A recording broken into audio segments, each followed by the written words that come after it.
For decades, the people of Belfast have barely spoken of the Titanic. Pride at having built a ship that was a technical marvel for its time was submerged by the weight of its tragic fate. Holland and Wolff, whose immense yellow cranes are still an emblem of the city, took 3 years to build the liner, from the engine rooms to the luxury cabins. The sinking of the Titanic, which came just 2 weeks after she set sail, was a devastating blow for the firm.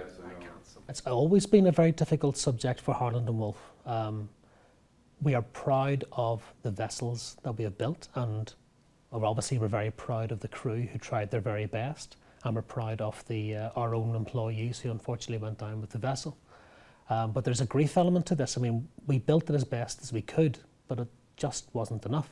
Holland and Wolff once employed as many as 35,000 people when Belfast was in its industrial prime, with factories churning out everything from textiles to heavy machinery.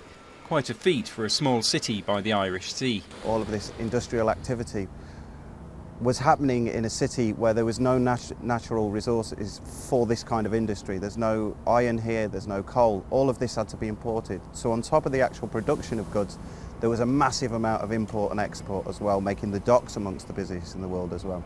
In the post-war era, European shipyards became less and less economically competitive. Holland and Wolff diversified into oil rigs and more recently wind turbines. The old slipways were left abandoned. But in the 80s and 90s, the discovery of the wreck of the Titanic and the release of the hit Hollywood film stirred old memories. We wanted to hear within the movie the reference to Belfast, and there was just one very quick mention. So I think then we started to realise that, you know, we were keeping quiet about a story which was so pertinent to us and that we had such a great story to tell. So now we've been playing catch-up. The film prompted Susie to quit her job as a journalist and become a tour guide. Her great-grandfather worked at the docks and died on board the Titanic. "Will my dad be home?" he queried. "No," she said, "he was drowned." With exhibitions and a glittering new Titanic museum, Belfast is now honouring its industrial past and sharing in the worldwide interest in history's most famous shipwreck.